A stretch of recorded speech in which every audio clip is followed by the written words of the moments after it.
ওর মাথায় কখন যে কি খেলে সেটা ওই একমাত্র জানে, আমরা কেউ জানতে পারি না।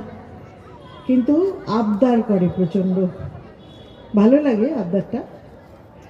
তার সঙ্গে ওর সাঁকড়ে ধরছে ওর স্ত্রী পিয়ালি, সে আরেক দুরন্ত মেয়ে। দুজনে মিলে যা করে বেড়াচ্ছে, তবে যেটা করছে সেটা সত্যিই প্রশংসনীয়। এই দিওয়া 2026 এটা প্রথম শুরু করেছে।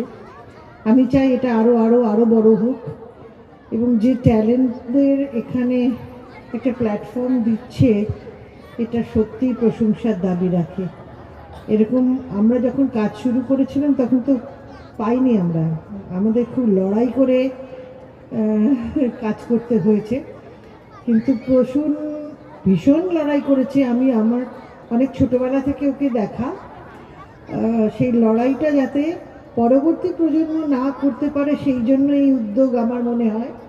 ওর ভেতরে ভেতরে এটা কামড়ায়, আমি জানি ওকে। সেই জন্যই ওদের এই উদ্যোগকে সাধুবাদ জানাতেই হয়। এবং সত্যি এখানে এসে এত সুন্দর একটা পরিবেশ, খুব ভালো লাগছে।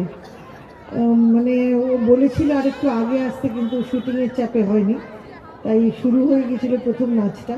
কিন্তু দেখেছি পরপর 3টে নাচই দেখলাম, বেশ ভালো। সদ্য শুরু করেছে যারা, তারাও খুবই সুন্দর, যারা শিখেছে তারাও খুবই সুন্দর পারফর্ম করছে। আশা করি আগামী পারফর্মগুলো ভালো হবে এবং আগামী বছর এই অনুষ্ঠান আরও আরও বড় হবে। ধন্যবাদ। Thank you. একটু মঞ্চে থাকার জন্য অনুরোধ।